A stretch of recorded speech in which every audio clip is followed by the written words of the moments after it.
Hey, y'all, Cliff Gray's back on the show today. He's been here a number of times. Love him, has become a really good friend of the show, and I really enjoy talking to him. He's just such a wealth of knowledge around Western hunting. But Cliff's been a Western guide for a very long time, owned a guiding company for quite a while. He's got a really big YouTube channel, Pursuit with Cliff, a number of other things, and he still does some limited guiding, also does some seminars and stuff in the summer. So I had Cliff on a year ago after my DIY hunt out in Colorado that I kind of went out and did on my own. It was my first elk hunt. And I had him interview me just so that we could kind of explore a lot of the things that I didn't know, wasn't sure whether I made mistakes. I wanted him to ask me the questions because he's the one with the experience out there. And I felt like him probing my experience would bring more information to the forefront for y'all than me just kind of recounting what happened. So this year I went out and I went guided in Colorado, about a 30,000 acre ranch, no fence, public land all around it. So the elk could kind of go wherever they wanted to. Completely different experience. I was in and around elk the entire time. It was really unique. And I wanted Cliff to break down and start asking me questions about the differences between going unguided, going guided. What did I learn on a guided hunt? What were my thoughts around that? And I wanted him to weigh in on, if you're an Eastern hunter who hasn't gone west very much, or if you've gone west a few times and you're getting your butt kicked and you really aren't seeing success, is there merit to going and doing a guided hunt to really speed up the learning curve? So that's what we're exploring on this whole podcast. I think it turned out really well. A lot of good information. I really appreciate Cliff for jumping on. As always, thank you so much for joining. If you're watching this on Rumble or YouTube, please subscribe and share it with somebody. If you're over on Spotify or Apple, please follow the show, give it a rating, and leave a comment. It helps a ton. Thank you very much for being here. I know you have a choice on what you listen to. Your time is valuable, and I really appreciate that. Enjoy the podcast with Cliff. Eric, great to have you again, man. So just so the viewers know, we did a recap of your hunt in 2024 that you did on public land, and I got tons of feedback on that. So if people want to see that perspective and hear about that hunt, I encourage them to go check that out. But today we're going to talk about, I'm sure we're talking about a bunch of other stuff, but we're going to talk about your hunt this year. Sounds like you took a little bit different tact. Yeah, and also just so people know, because this is going to be on my podcast too, is that originally happened because I had said to you, like, I don't want to get on and just talk about myself for an hour and a half, because my thing is I always interview other people. So I said, hey, Cliff, could you interview me Sure. for my podcast? And then I'll post it. And you're like, yeah, well, I'll post it on mine too. I think it ends up being pretty good. So this is kind of, part due. Same thing. I was like, hey, man, I went guided this year, which was very different than last year. I'd like to do a podcast where we kind of look at the differences, because that was like, for me, as a newer hunter, and especially someone who hasn't been going out west for a long time, those were two things I was trying to balance out. Which direction do I want to go? And now, having done both, I thought it would be some, pretty informative for people. So I was like, hey, could we do that again? So that's kind of the context, right? Yeah, I've got some questions that I think it's kind of a unique opportunity to ask them, and I hope you don't find them offensive or anything like that when we get into it. No, I mean, I think for people who don't really know me, which a lot more people know you than know me. I coached football for almost 30 years. I just started bow hunting 3 years ago. So when I retired from football, this was like, what am I going to do next? This is kind of my do next. So it's pretty hard to offend me, because I'm, I'm like brand new in the sandbox. So I'm just constantly trying to learn. Yeah, no, I get it, man. But yeah, give us the intro to the hunt, and maybe while you're doing that, Eric, like, what was the decision making process? Because I think that's kind of what I will get to with the line of questioning is, man, I talk to a lot of guys who battle this idea. There's a lot of reasons why. I think there's some social pressure and other reasons that they want to stick to DIY, but they also are thinking about the guided front also. It not necessarily for increased success rate only, but also just to help them get up the learning curve, like all these other different things. So yeah, I'll leave that there and let you take it. Yeah, I think So I listen, I obviously the way you and I got to know each other was I listened to your stuff all the time as I was trying to get ready for last year. And what I quickly realized, not just having gone through last year, but also then talking to you offline, listening to a lot of people you talk to, is from a learning curve perspective. I was not like a 20-year bow hunter who had a lot of experience out west, who could just jump into an area and based upon tendency of like knowing how elk migrate and how elk bed and how elk use the wind. Like I'm not experienced enough to know all those things to just drop into an area and figure it out within 5 days. And then on top of that, I really don't have the time with my work schedule to go try to jump into that area, in the spring or the summer and scout it for 5 to 10 days to at least get my arms around it before I go. So my concept or my thought process was really, I want to learn a lot more, and if I can get with somebody who understands as a guide that that's part of my goal. It's not just to shoot something as fast as possible, but I want to learn, I want to get better and be a better elk hunter. I want to be presented with more opportunities and get on elk as opposed to spending my whole time just trying to find them. And then just knowing that I don't have the time to do the legwork, to me, it just made a lot more sense to go guided this year. And that's what I did. Gotcha. Did you feel any? Uh, did you feel? I'm not projecting this on you, but I know Yeah, I no. know guys that feel like when they go guided, there's a part of them that they almost feel like they let themselves down a little bit. Did you have any of that at all, or do you understand what I'm kind of like? Yeah. Or maybe you No, know people that go through that? sure. I don't think I felt like that just because I'm not, I haven't been hunting my whole life, right? Maybe, and I can understand where probably guys come from if they grew up with hunting with their dad and they've been hunting for 20, 30 years and it's like, oh, I'm a DIY guy out east and I hunt whitetail on public land. Like for me to go guided would be a major letdown to myself. I can see how people probably would struggle with that more. For me, having, being, this would be only my third season. I didn't feel like that. For me, it was really more about, and I've also tried, Cliff, we kind of just talked about this a minute ago, but I've really tried to stay very humble with the process. And really, for me, everything that I do is trying to learn more and become better at what I'm doing versus getting caught up in what people are going to think about me or what people are going to Right. say about me or what's going to end up on social media. I don't give two craps about that. I care about getting better as a bow hunter. Yeah, yeah, and I love that, man, because I think that that's it. Just makes sense. And you touched on something, man. If you don't mind diving deeper into it, Mm-hmm. how you found. Well, I guess the first question is: did you feel like the hunt that you did it was you found the right guide, you found the right people that allowed you to get those goals other than having an opportunity at an elk, like the learning component? Right. How did you get there on that?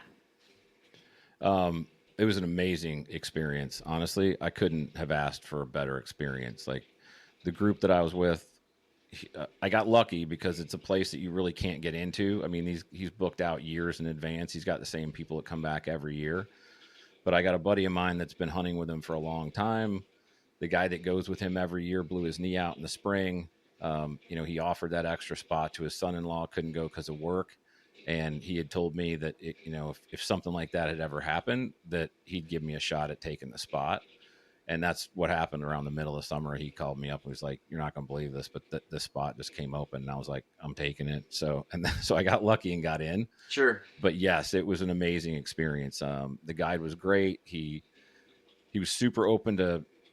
He recognized where I was in the learning curve, and so he recognized like I want to learn. I'm not just going to go out and shoot the first thing I see. Like we kind of had a plan, and the plan was the first 3 days. We were in a valley between two mountain ranges, and it was very different than what a lot of people would kind of think in their head of what elk hunting is. This was the opposite of what I had experienced the year before, with like lots of draws and lots of deadfall and just grinding up and down drainages. This was the opposite. It was a big valley, um, with a huge river running through it and big willow thickets that kind of grew up on both sides of the river.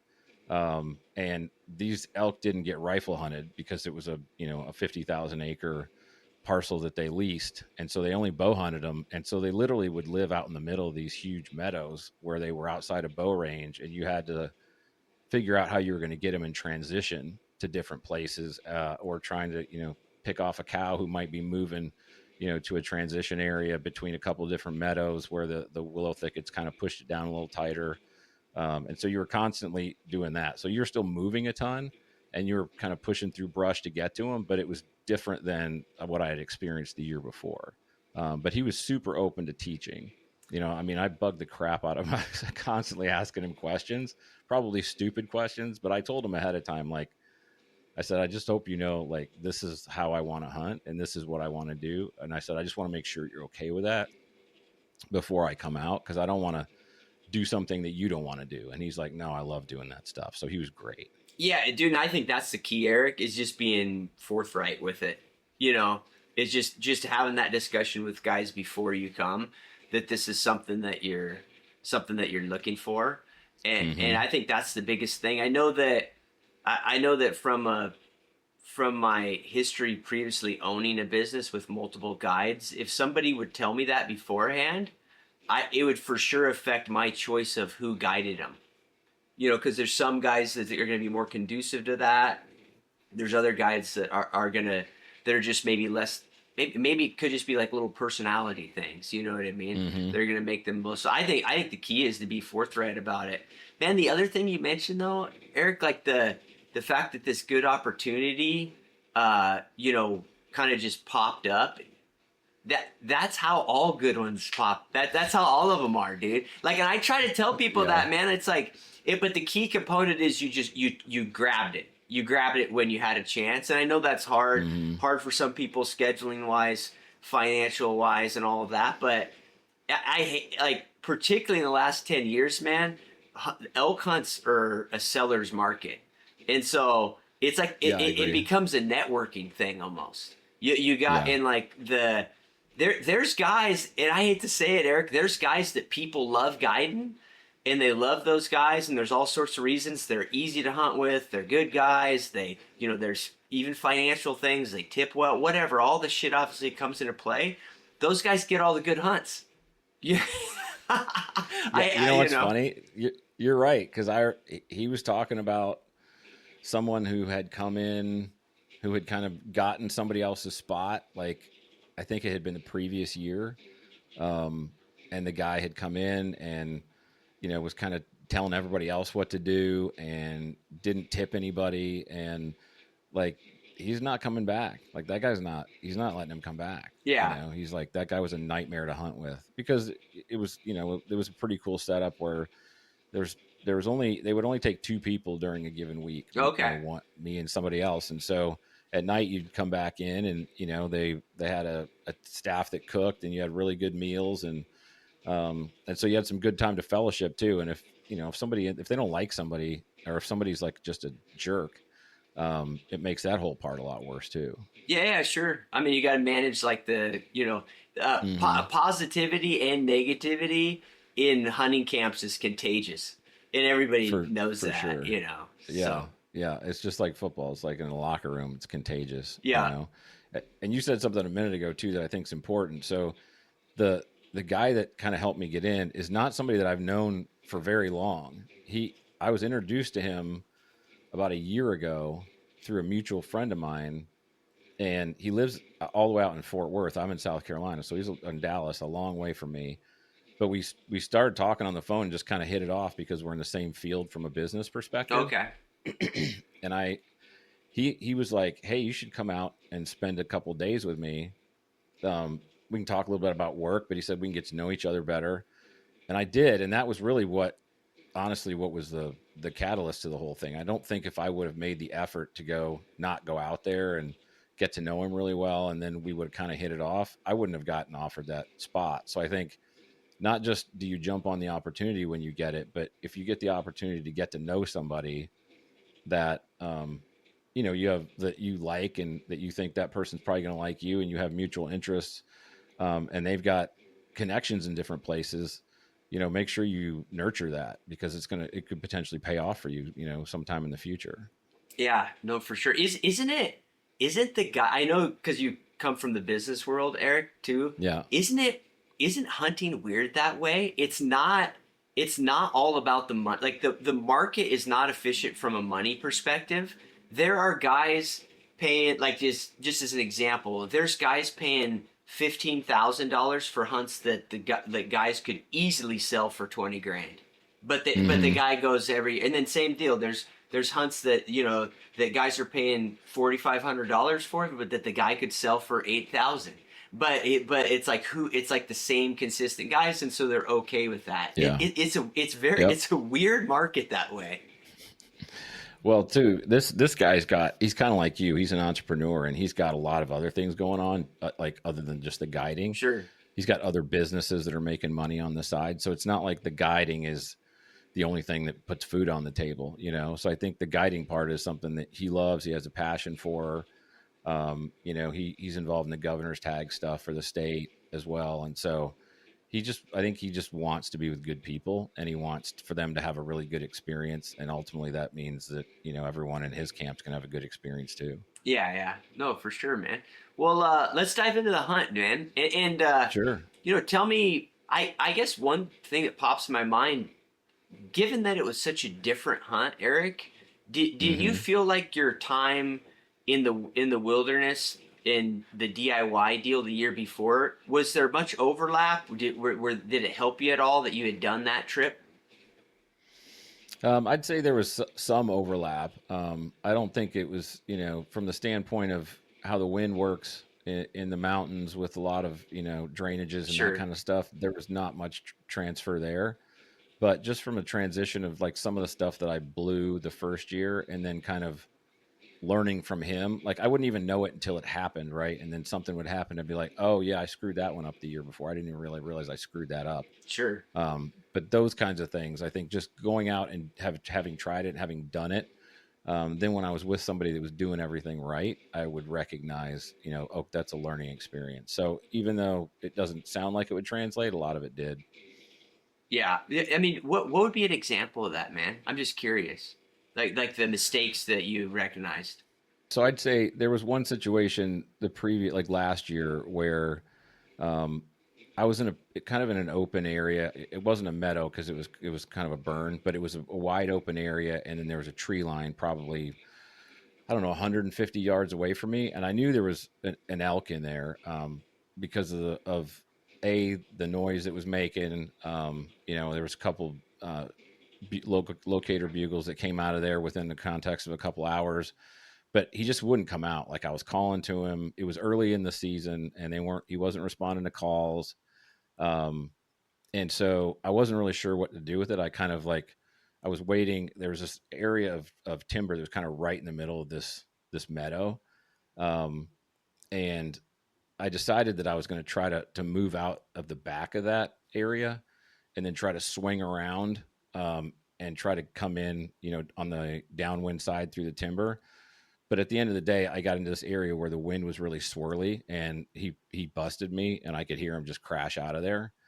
And so we had a little bit of a similar situation here. Even there was a huge meadow, and it was almost the opposite. The elk were in the meadow, and we had to push from this big thicket of willows across a shorter open meadow on the downwind side, and we pushed over to this big thicket right in the middle of this meadow, and they were still like 200 yards away from us, and we literally sat there for probably 3 hours.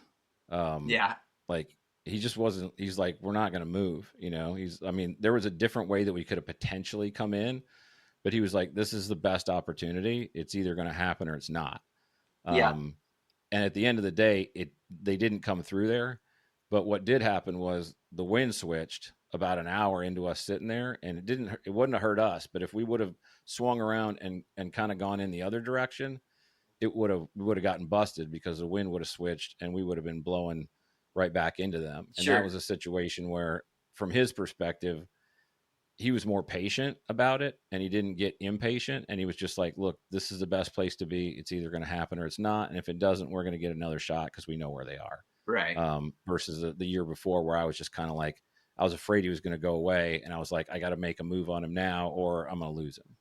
Yeah, dude. I think common, Eric, like in hunting, because I think it's a how would I put this concept? Because I battle it all the time, and I see other people. It's not always doing something is going to be constructive. There's like a feeling. There's a Hmm. feeling that I think most of us go through where we've made a decision, and then we're we're kind of bored with it, or it's going to take a time frame to resolve. And so we Yes. think that if we can just add some more effort, that we can improve the situation. That's like our default setting, and Hmm. like it's wrong a huge proportion of the time, you know. Yeah, you're right. I mean, I actually took that into play. So when I took that lesson when I went up to Illinois deer hunting about 2 weeks ago.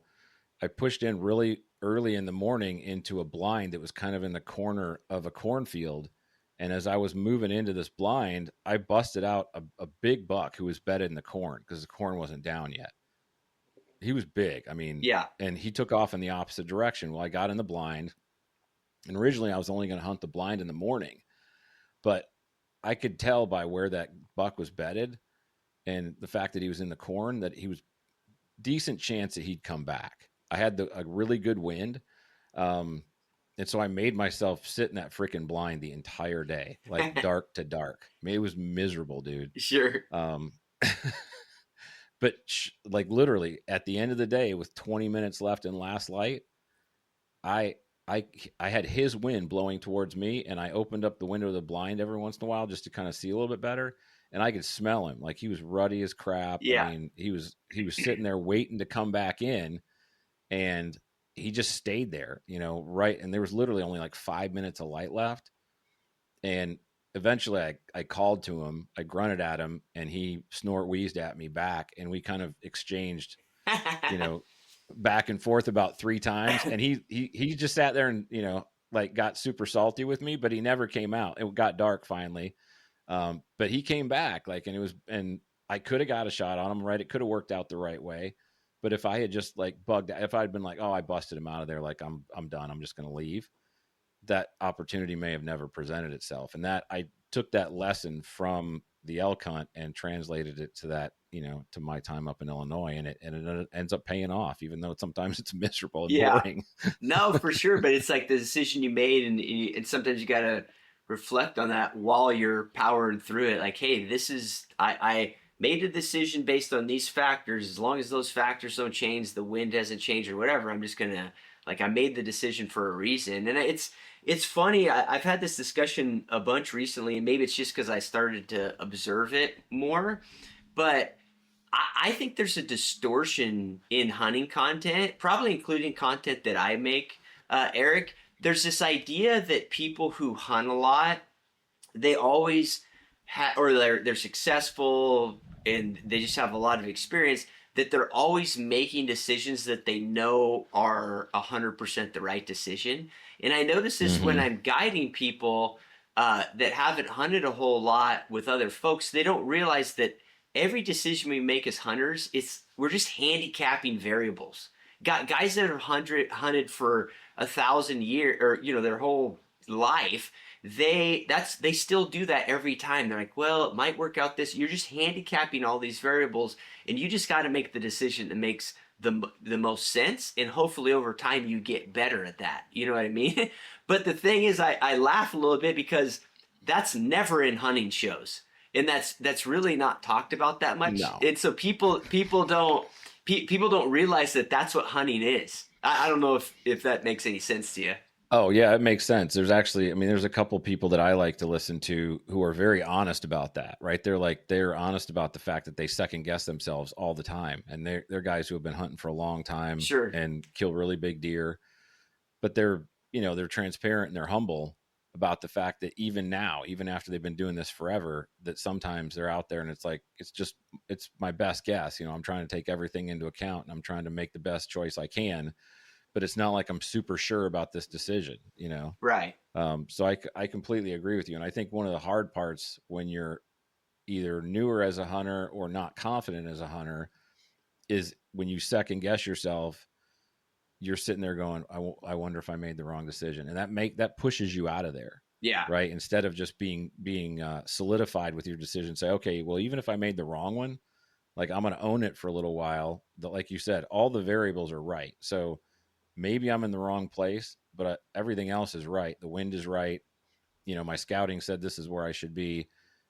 Nothing may show up, but at the end of the day, if I peel out of here and make a bunch of noise, um, then at the end of the day, I'll never know whether my decision was right or not because I bailed on it too quick. So I think Right. patience which is really difficult to do, but patience is a huge part of it. Yeah. No, I hear you, man. And I think it's also just realizing that hunting's weird in the sense that you can lose for the day, but you could have made all the right decisions. Like you could have made the right choices. You know what I mean? But Yeah, you didn't. It doesn't matter. right. That's something that you got to deal with. It's in. I think it's part of the reason that it's a little tricky from my learning perspective because you don't get a direct feedback loop. It's kind of hard to compute that, and I do think that this is an area where it helps to hunt with somebody else that's particularly been in that area a bunch or those sort of things. But I don't know if you got thoughts on that. No, I completely agree with you. I mean, as someone, as a football coach, it was like I'm very, very used to immediate feedback, right? If I do something from a schematic standpoint against a different team and it doesn't work, I know immediately why it didn't work. And I know right now that it didn't work. If it did work, I know why it did work. Same thing with a kid that I'm coaching and I'm working with him on a technique. It's so different in hunting because, like you said, I mean, if you go back to that example I gave with the blind in Illinois, if he hadn't responded to my grunt, I would never have known he was there, but he was still there. So Right. ultimately, I made the right decision to sit there, but I could have sat there until dark and thought, man, I just wasted my whole freaking day. And he was 10 yards away from me, Yeah. stuck back in there in the timber. So that's the hard part is you're right. You don't get a direct feedback loop all the time, even if you made the right decision. Yeah. Yeah. And sometimes to make it even more complicated, you could make all the wrong decisions and then kill when I'm walking back to camp. Guys do it all the time. I mean, I Yeah. like, I can tell you like at least a half a dozen times, Eric, like I was riding a horse down a trail back to the lodge and packing out, and there's some guy there on the trail or 100 yards off the trail with a big bull on public land that gets hunted hard. He's got a giant bull, and I'm sure And if he would have asked me 30 minutes earlier, "Hey, should I be in this area?" I would have told him, "No way. There's a 0% chance you're going to kill an elk in this area." And there he Probably is. walking down the road calling, right? Yeah, whatever. And he got Yeah, lucky. yeah. And so it's one of those things that's like talk about making even more confusing. You can actually be successful and have done everything wrong. So Yeah. yeah, I think it's a fun and real nuanced thing to learn, but it's tricky because of that. It is, but I think that's where, like, in the context of our conversation, to me, that's the guided thing was so good for me because it was like there was a constant feedback loop Yeah, the entire time, right? It was like if we did something, I was immediately asking him, okay, why are we doing this, right? yeah, And then he would tell me real quick. Or if we didn't do something, I would be like, in my head, I think we should be doing this or not.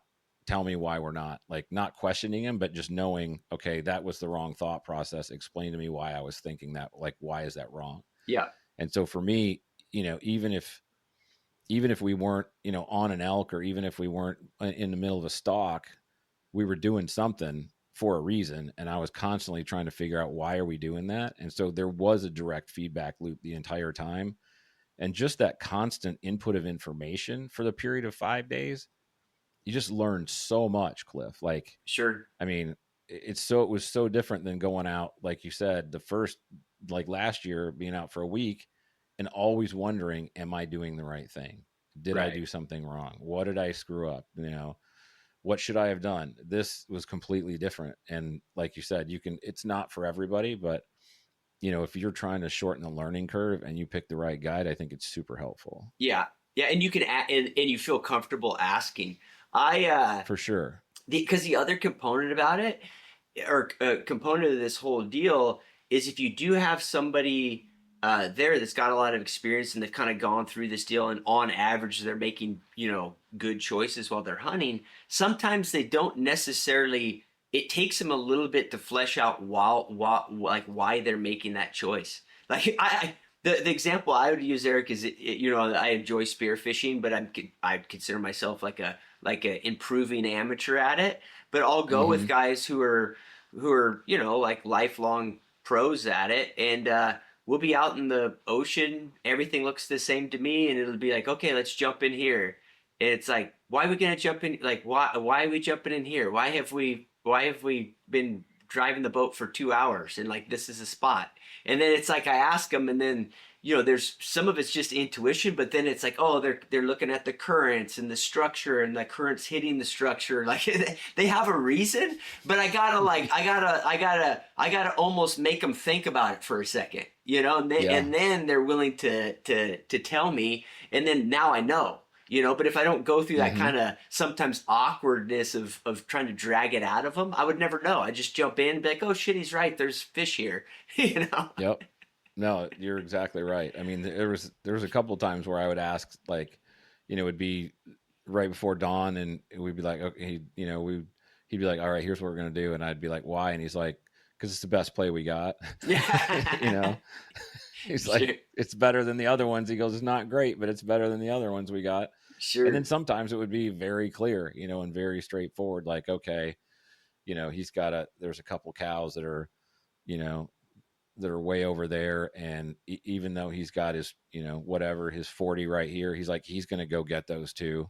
And it looks like, based upon the speed they're moving, that if they keep going in the direction they're going, if we swing around here, we might get a shot at him, when he comes and he's trying to push those cows back, that kind of stuff. So sometimes it was very specific, and sometimes it was just like, hey, that's the best choice we got out of bad choices. Sure. Yeah, no. No, I hear you, man. How was the vocalization? Did you hear many elk?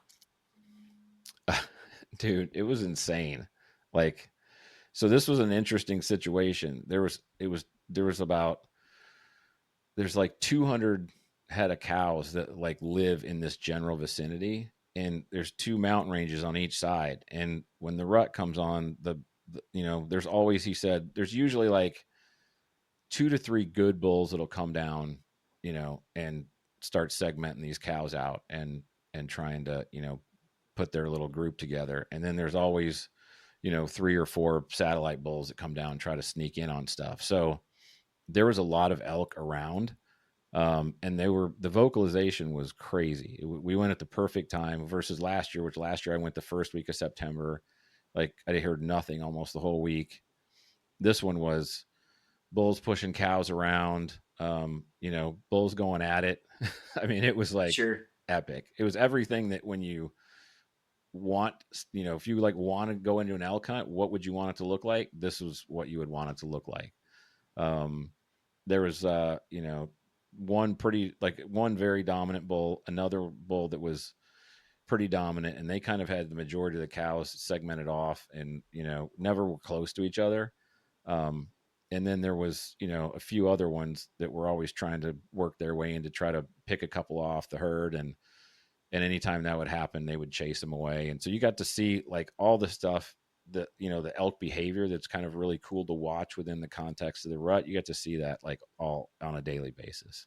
Yeah, every day the vocalizations, and man, Yep. that's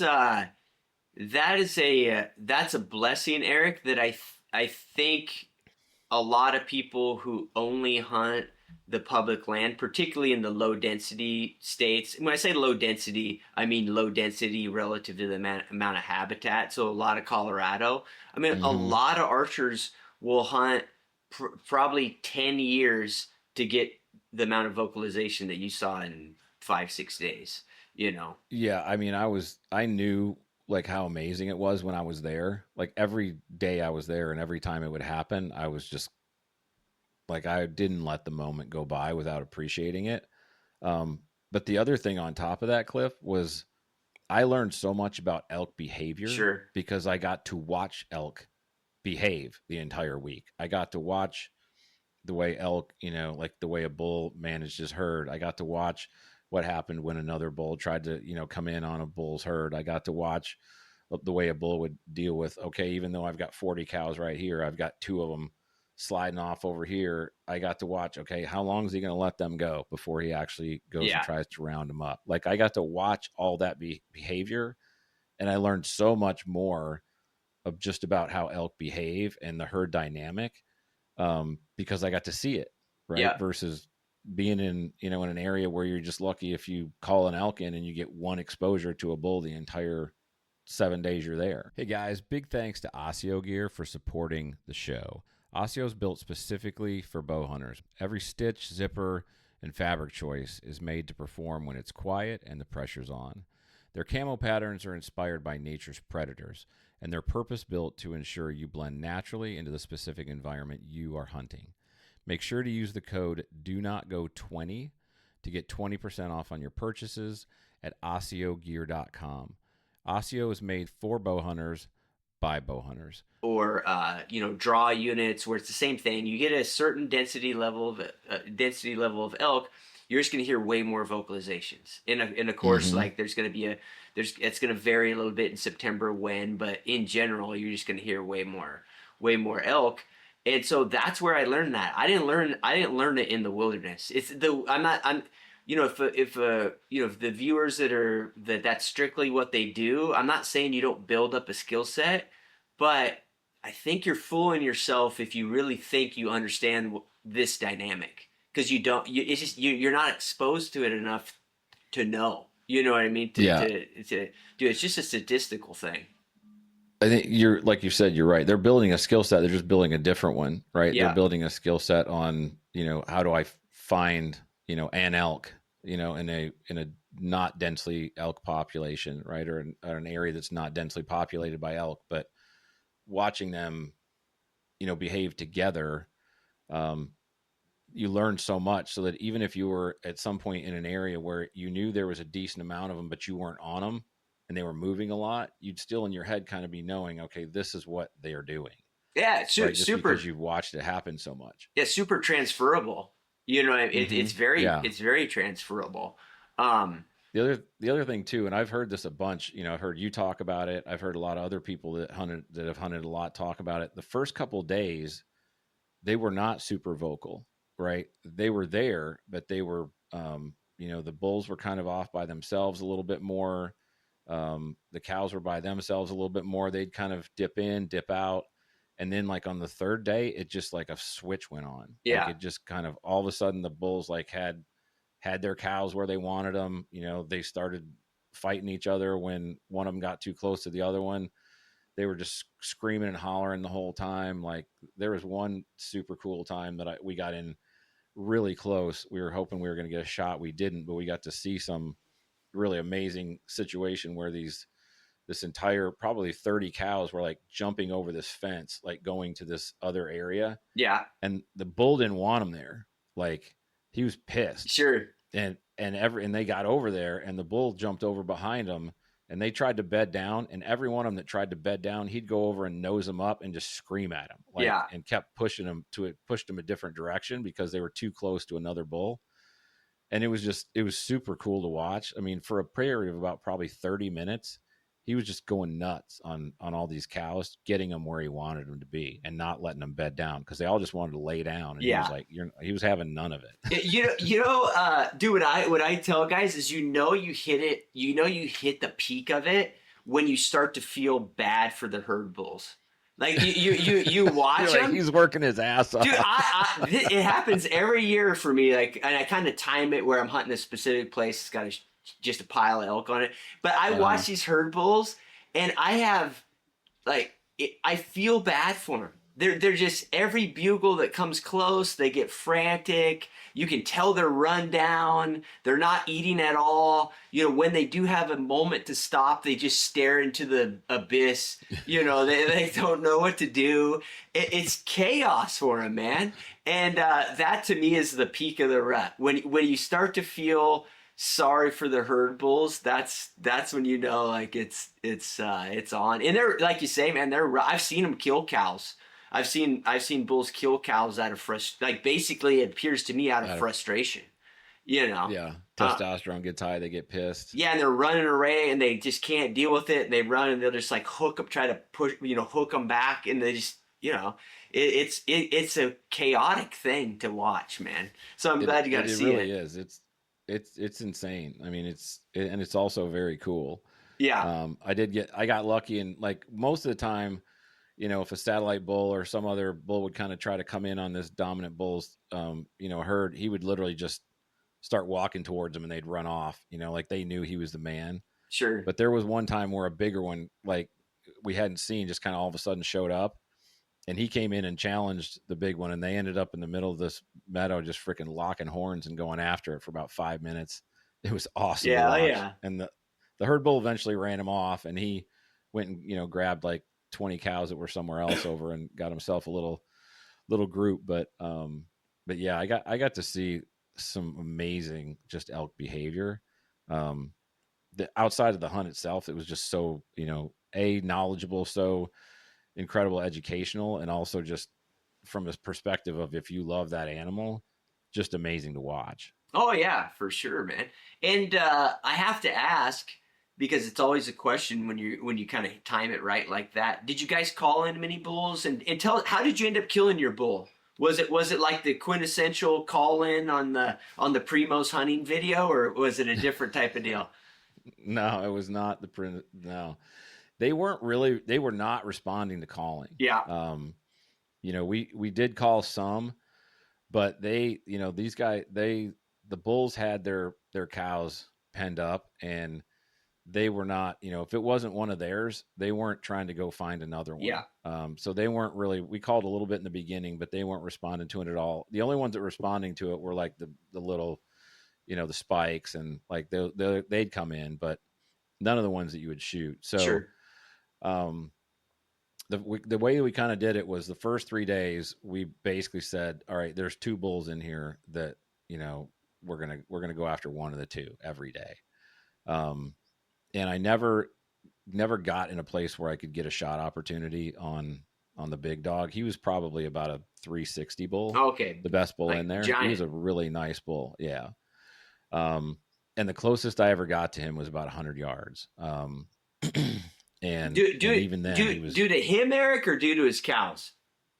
well, due to his cows, like there was one time where I thought he might come in closer, because he had a couple cows that were feeding over towards us, and he got to him sooner than I thought he was going to, and he pushed him back into the middle of the meadow. Um, there was one time, this wasn't the biggest bull, but this was the second biggest bull, that the second morning I was there, his cows were feeding over towards this big thicket of willows that were by the river, and we knew, my guide knew, he's like, there's a place over there where we can get in, and there's a place to get a shot from. And so we like hightailed it around. It took us about 30 minutes to like get in there, cross the river, push over through there. But we got into the willows and got to this area where there's about a 5 foot opening from the willows into this meadow that they were in. And by the time we got there, there was about 3 of his cows that had fed over, and they were about 40 yards from where we were sitting, basically on our knees. And they were literally like, if this was the opening, that cow was sitting right in the middle of the opening, facing in our direction, eating, and would Yeah. not move, like would not move on. And so we were like just frozen for, I don't know, I think we were stuck there for probably 30, 40 minutes, just not moving. I was on one side of the opening, he was on the other side, and he looked over at me and he goes, he's coming. So, and this bull was about a 330 bull, like, and Big. I've never, obviously I'm shooting that bull. Sure. Right. And so he comes, he's like, he's coming in to get these cows. So I slid over a little bit where I could still shoot, but I could get a little bit of cover. I stood up, I had my bow ready. And as he came in, he literally was walking in like this. And he had another cow right next to him at a 45-degree angle on the other side of where my shot angle was. And that cow never left him. Oh, Like geez. I had no shot on him. And I kept waiting for that cow to feed across, or to move, or for him to turn around and move the cow. That's what I was hoping, was that he'd turn around, move the cow back towards the meadow. And when he did, I'd get a shot on him. And he was probably there for 2 or 3 minutes. And then the other cow that had been sitting there feeding forever that never left picked its head up and saw us and spooked, and they all just busted out of there. Yeah, sure. And that was like the closest I got to having a really good shot until the one that I killed on day 4. What was the rundown on that one, Eric? So day 4, the decision that I had kind of made was once I got past day 3, I was going to go for opportunity. Sure. There was 3 other bulls that were smaller, like that were 5 points, and they were about 270, 280 bull. They were still decent. And I was like, if I get a shot at any of those, I'm taking it. Sure. So that morning, the big bull, the 370, 360 bull was out in the middle of this meadow with 2 other of these. One was a 6 point, one was a 5 point, and a bunch of cows. And the 6 point and the 5 point were kind of off to the side, but they were all kind of milling around the same area. And that meadow bumped up against a big row of cottonwood trees. And on the other side of those cottonwood trees was the river and the willows. So it was an area that they've always said is really hard to get to because the spikes and the cows will all feed around those cottonwood trees. And so usually you can't get in there to get a shot on a bull because once you cross the river and get through those willows, you've got no protection from where the cows are already hanging out. But for one reason or another, they hadn't pushed into the area behind those cottonwood trees. They were all kind of still filtering around the meadow. So we pushed through a bunch of willows. We got to the point where we were going to cross the river, and there was 2 spikes and 2 cows sitting right on the other side of the river feeding. And so we had to hang right there for about an hour waiting for them to feed off and get far enough away that we could cross the river undetected. So then we crossed the river undetected, and we had about 20 yards to get to the place where the first cottonwood tree was. We got over there. We had to crawl about 20 yards underneath some brush to get to the opening out towards the cottonwood trees. And when we got to that opening, there was a spike and a cow that had fed in, and they were sitting right in among the cottonwood trees eating. And so now we couldn't come out of there because we had to wait for them to feed off. So we stayed in there on our hands and knees for 45 minutes to an hour. I can't remember how long, but it was a long time waiting for them to come off. They finally fed off. And at that point, the big bull and the other 2 bulls were probably 120 to 100 yards away from where we were at the moment. At one point, that big bull had been 40 yards from the first cottonwood tree that we were going to set up behind, but we couldn't get to it because of where those other ones were feeding. Sure. So we just had to sit there and wait. When they fed away, we finally crawled on our hands and knees about 20 yards to get over behind this first big cottonwood and get some cover. And now the cottonwood's here. There's another cottonwood in front of it, and then the meadow's way out here. And by the time we got to that cottonwood, I thought I was going to be within 60 to 70 yards of one of those bulls, but they had all fed out a little bit more. And now I was still 100 to 130 yards from any of them. There was another cottonwood tree in front of that. It was like 30 yards up. And I just waited until everyone kind of had their head down, and we slowly pushed up to that one. When I got to that tree, the bigger bull had fed all the way out to the middle. So he wasn't anywhere close, but the 6 point and the 5 point were both kind of in and out, milling around. But at this point, they were fed out a little bit more. And so one was at 100, one was 120. And the 5 point slowly started coming in, and he was bouncing around between 90, 95, 85. 80 was my number. That was a number that I had trained at. That was a number that I felt like I could make a good ethical shot on if I had a good shot on him. So he came into 80, and then he came into 75, but he was basically almost hard quartering to me. Sure. And I just kind of waited, and he turned finally and started feeding away, and he stopped at about 81 yards and finally gave me a shot. And I put it just a little bit far back, but it was still a good shot. I still got lung and some liver.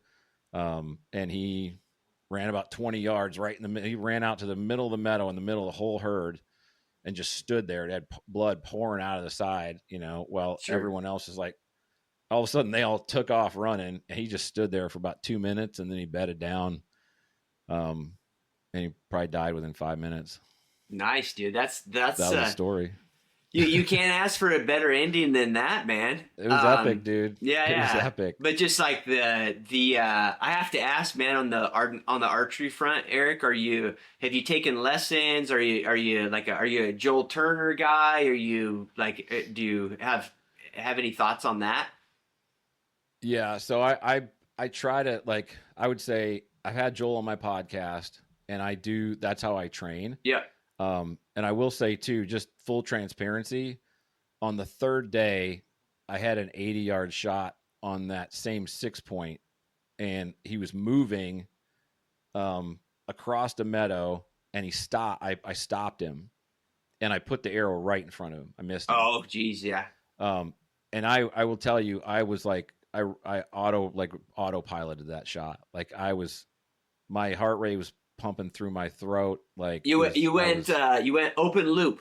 I went open loop, if that's what. Yeah, like I did not think about my shot. I like just rushed the piss out of it, and I was good up and down, but I pushed it right in front of his brisket. Yeah. And I was so mad at myself, but my guide was like, dude, like, he goes, I had a guy here last week that missed 10 times. He's like, if this is your first elk hunt and you missed once, he's like, just relax, think about what you did wrong. Whatever your process is, make sure you stay in the moment next time. And so that's what I had been telling myself for the next 2 days, was like, okay, anytime we got close to an elk, I just started like mentally going through my shot process so that if it presented itself, I didn't like go crazy again. Yeah, yeah. And so this time, I was behind that tree. I saw him feeding in. I was pretty confident I was going to get a shot. I could feel my heart rate going up. But when that happened this time, I like deep breath through my nose. I started walking myself through my shot process, and completely different, and I put it, right where I wanted it to. And it was a good lethal shot. So it matters, man. Oh, it yeah. Matters. Yeah, absolutely. And it matters. I think it even matters more when you haven't had a ton of reps at it. Yeah, I mean, for sure. I know for sure. I mean, there's a few guys that I guide, Eric, that I would call very proficient bow hunters, and they go open loop every time, but they don't get buck. But they're so experienced, it doesn't matter. Yeah, they don't get buck fever, really. That's just how they shoot. You know what I mean? Mm-hmm. And so yeah, no, I think it matters. It matters an enormous amount, man. And I think I think one of these days I'll have to get Joel on my podcast. I think the way he breaks down a concept that I don't think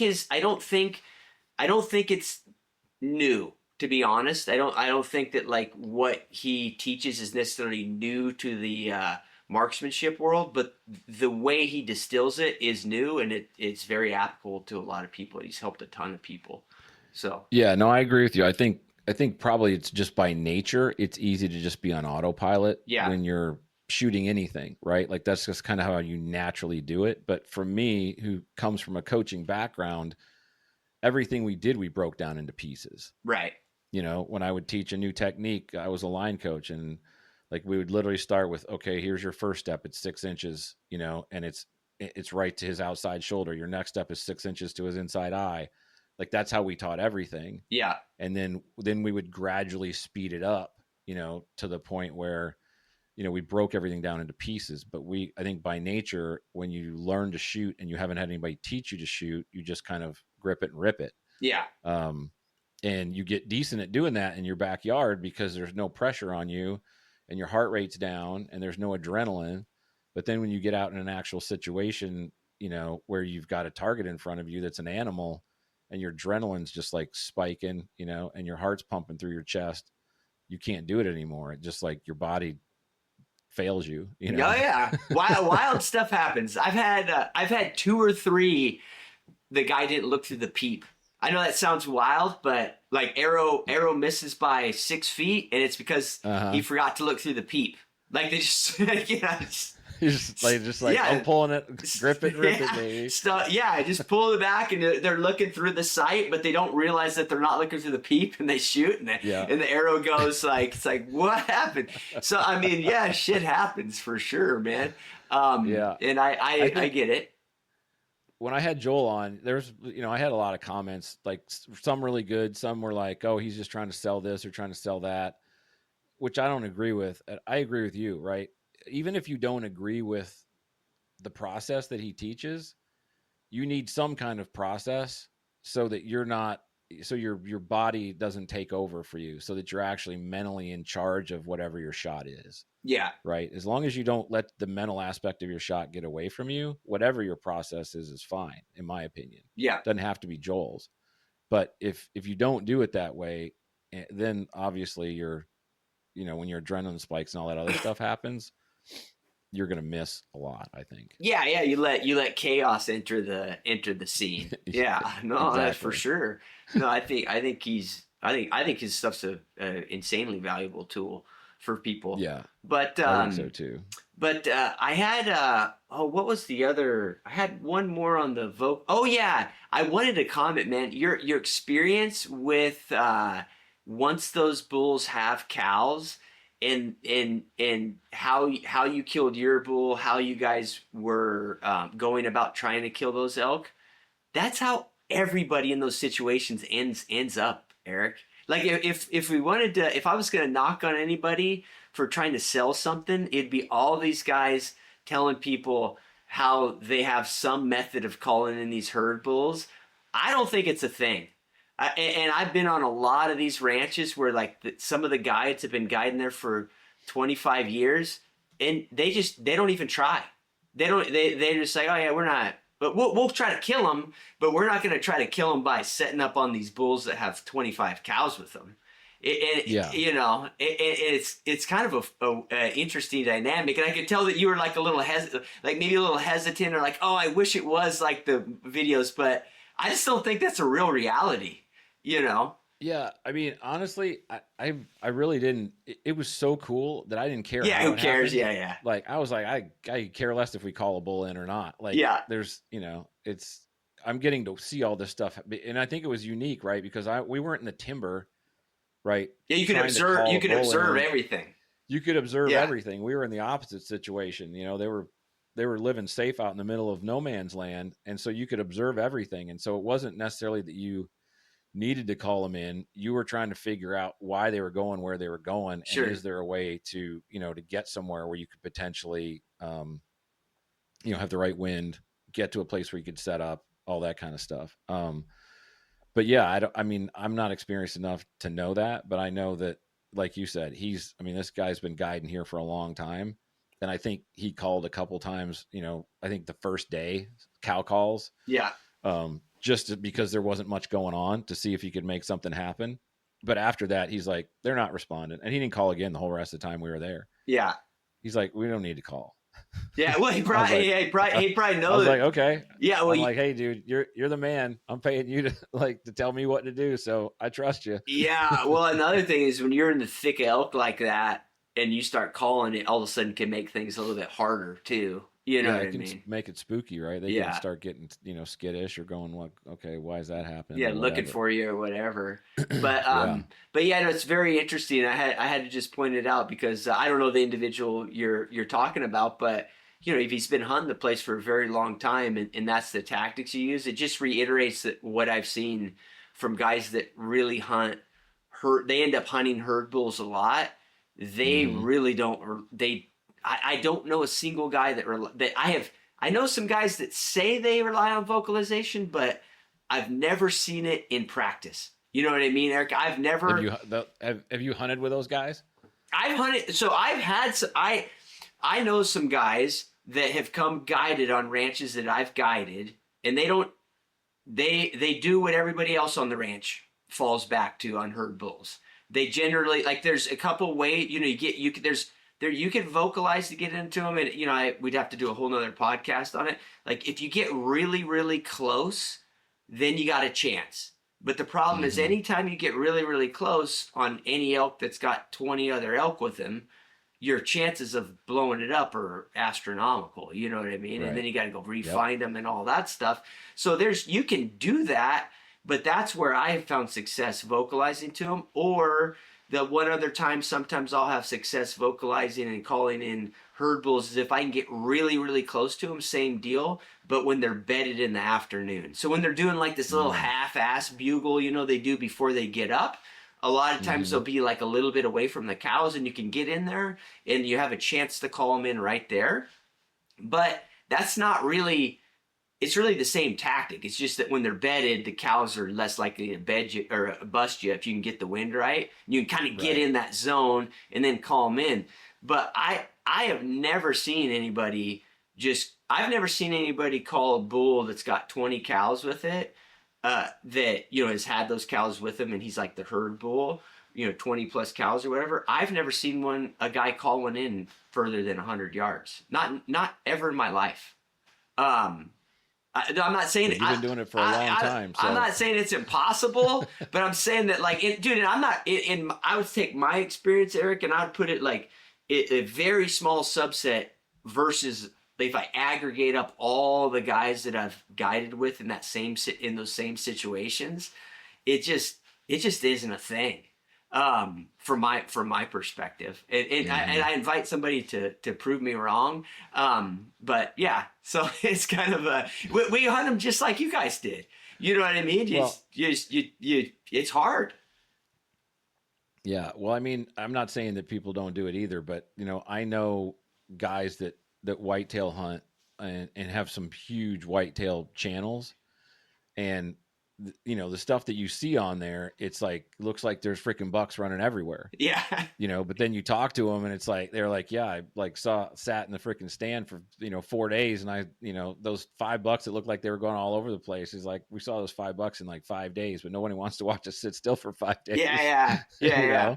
Well, yeah, So it's like, some of it gets edited a little bit different well, too, yeah, and I to think, make it watchable. yeah, and I think the other thing is that our brain does a little editing, because Mm-hmm. there is the case that you can be, and I don't know if you experience this at all, like during your hunt, Eric, but sometimes for me, those sort of hunts are very frustrating in a different way because they can become monotonous. It's like, man, we're in the elk every day, but we just keep trying. We're not like getting it done. It's just like it feels like we have opportunities all day, but we're not getting the a shot opportunity out of the deal. So it messes with me a little bit in that regard. But I have had that situation where I'm hunting a herd bull for 3 or 4 days, and then on the fifth day, at 9 o'clock, when all the chaos settles down, I call him in and we kill him. Mm-hmm. Just like out of a 1995 Primos VHS video, bull walks right to us and we kill him. But we didn't kill him while he was the herd bull. We killed him because he was no longer the herd bull. You know what I Mm. mean? I Yeah. mean, things happen when you get a lot of elk in an area. Like, things happen. Bulls give up. Or I think sometimes they give up because there's no more cows in there to breed, and they just walk off. And then all of a sudden they're a little more susceptible, or maybe they get the crap beat out of them, or who knows. But that's not that I could say, oh well, I called in the herd bull, but that's like, in my mind, that's brain editing. I didn't call in the herd bull. I called in the bull. I called in the bull that used to be the herd It used to bull. be the herd Yeah, bull. yeah. So whatever. Doesn't matter. Yeah, But it's like becoming buddies with the toughest guy in the block after he gets his ass whipped. yeah. And I don't judge anybody on it. I just think it's an interesting observation because I guarantee you there's people that are listening to this and like, oh, I wonder why they hunt like that. If I was there, I would have called in that 360-inch bull. And I don't know. I was gonna say, I mean, the guy that was guiding has been guiding forever. He's been hunting since he was a freaking kid, and like I said, he guides some governor's tags. Like, he's a Sure. really good guide, and he goes, we'll screw more up calling than we're gonna not Yeah. call. He's Yeah. like, I don't need to. He's like, we're gonna get shot opportunities. He's like, I'm not gonna call just to call. Like, Yeah. he said we can make them spook. He's like, it may not spook the herd bull, but if we spook any other bull, or if we spook a cow or whatever, for one reason or another, they don't like what we're doing and they bust out, then we just screwed the entire thing up, because where they go, he's going. Yeah. All it takes is you piss one cow off. You piss Yeah. one cow off that's hanging with Mm-hmm. him, and she's like, "Dude, Yep. we're gonna go jump over this property line because something's odd," and then that's over. You know. Yeah. So No, you're right. It's just like when you're whitetail hunting, right? If the matriarch if you got a if you find a doe bedding area and you piss off that matriarch doe and she decides like this is not the right place to be and they take off, well, if it's the rut, the buck's going where they're going, not where you are. right.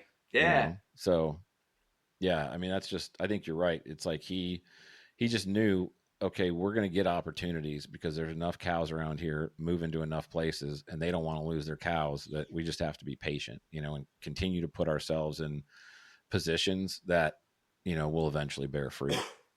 And I think that's the other thing for me. There were multiple times where I would have like probably tried to press in faster, Sure. tried to like get to somewhere quicker, or been like, oh, I'm so close, like I need to make a move here, as opposed to being patient for the next day. Like I recognize that all the time. Like every day I would recognize a situation where I was like, he was patient about something and it may not have bear fruit, but it didn't blow things up. Right. Right. And I think that's something that at least for me, that I think about, okay, what if I miss this opportunity? But I don't think enough about what if I blow this opportunity? Because if I spook them out of here and scare the crap out of them, are they going to be here again tomorrow? Yeah. Yeah.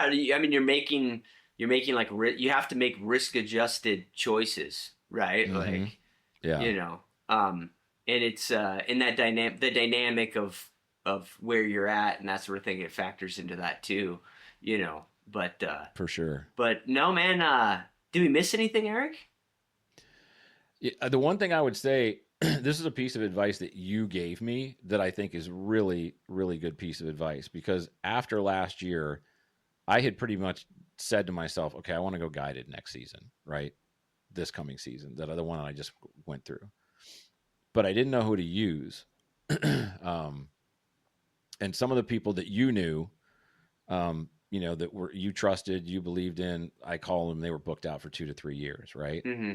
And I ended up like, there were some other people that had openings on Instagram or they were advertising or whatever, and they had openings. And one of the things that you told me, one of the things that, what's your buddy that runs a flat top place? It might have been Jimmy or might have been Evan. Evan, I think. He told me, I had multiple people tell me this.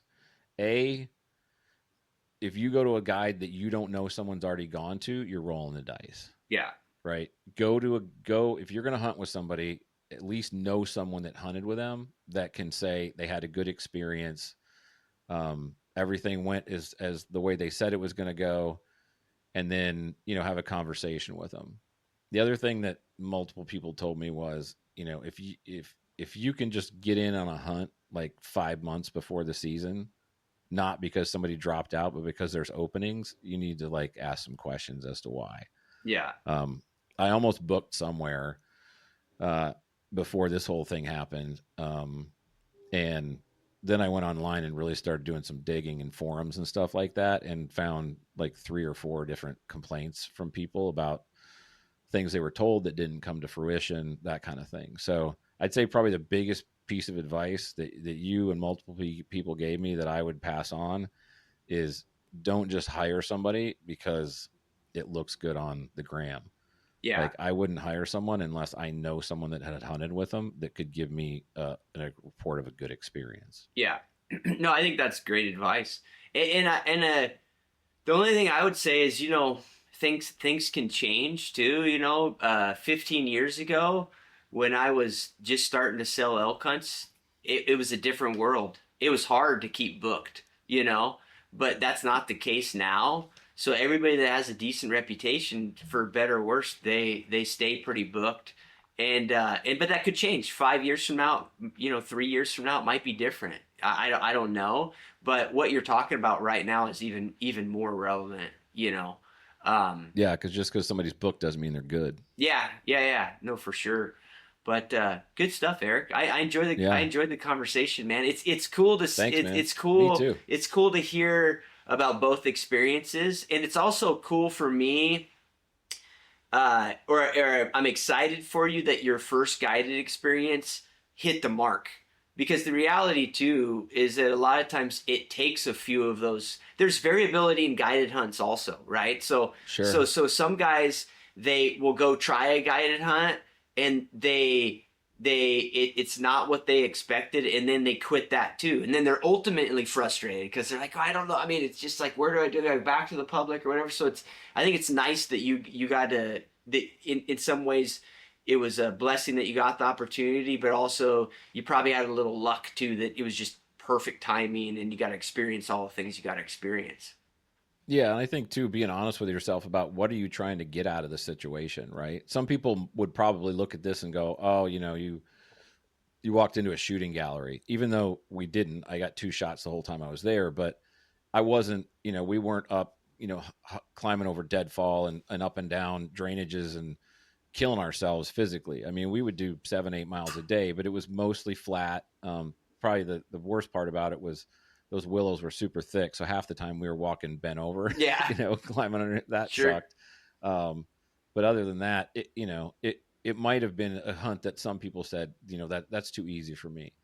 And honestly, if that matters to you, like if being in a really hard situation in the mountains and grinding and like putting yourself through a physical test the entire day that you're there, it matters to you, then know that when you're booking a hunt, right? Right. And book a public land hunt in a really tough area to hunt.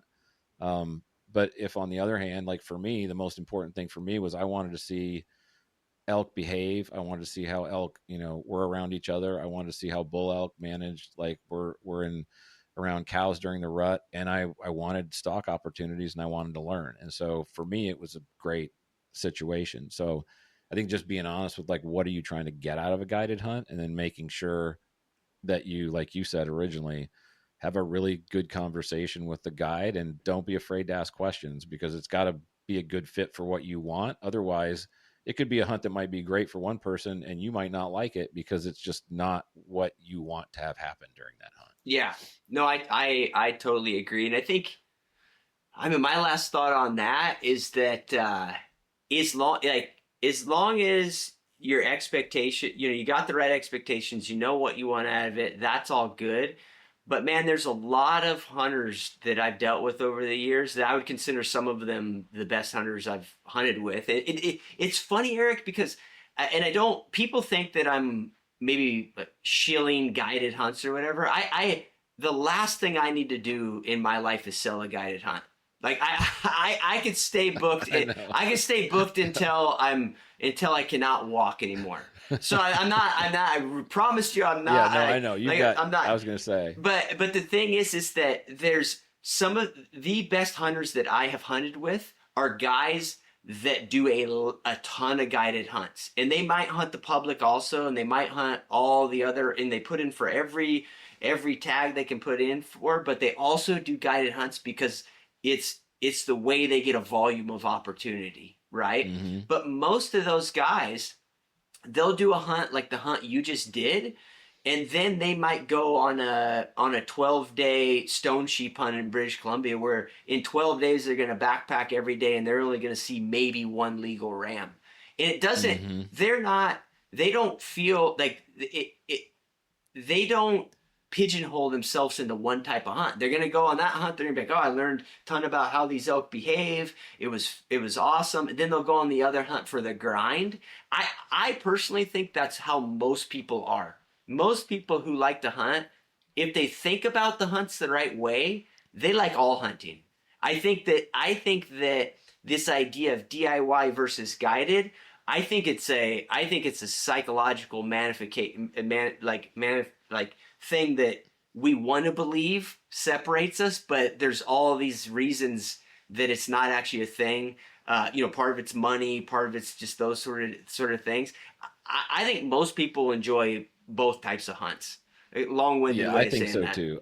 I think a lot of it's been manifested through social media Yeah, and through this romanticism of, grinding in the mountains and this and that. And I'm not saying that's not romantic because I really like there were a lot of stuff about what I did last year I thought was super cool. sure. But it wasn't one of those things where I was like, oh, I'm too good to go do this thing. I'm going to, go through the slog every year until I'm successful just because it's like some kind of a thing, Right. right? I think people are exactly like what you said. I think I mean, I always go back to football because that's kind of was my thing forever. But, you don't see most offenses say, well, I'm going to throw the ball every down because damn it, I throw the ball. Yeah.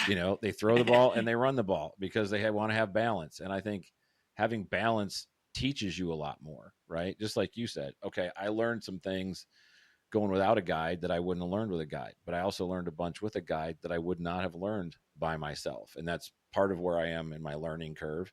But also just from an enjoyability standpoint, it was freaking awesome. Sure. Like you said, I got to see things that I probably wouldn't have seen, or I would have been lucky to see. Who knows when I would have got to see that.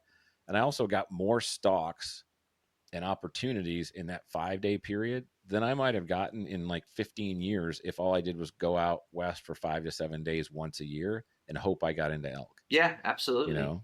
Yep. Now, if you're a stud, I know guys who live out east who are amazing hunters, and they can go out west no matter, and they can get into something and they can kill every time they go just because they're such a freaking good hunter. Like, it doesn't matter where you put them, they figure stuff out. Obviously, I'm nowhere near to that, and I don't know that many people are, to be honest with you. Like, these guys are some of the best hunters. Like, even the guys that I know that are really good hunters are like, those guys are freaking amazing hunters. Sure. There's not a ton of people that I think can do that, and I don't think you have to do it.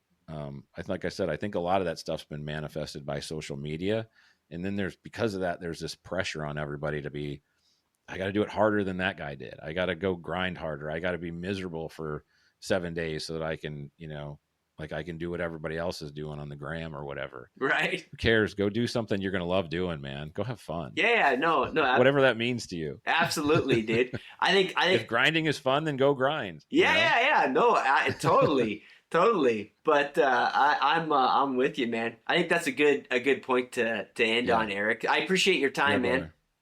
Yeah, I appreciate yours too. Thanks for jumping on here and doing this with me again, Cliff. Yeah, of course. Thanks, man.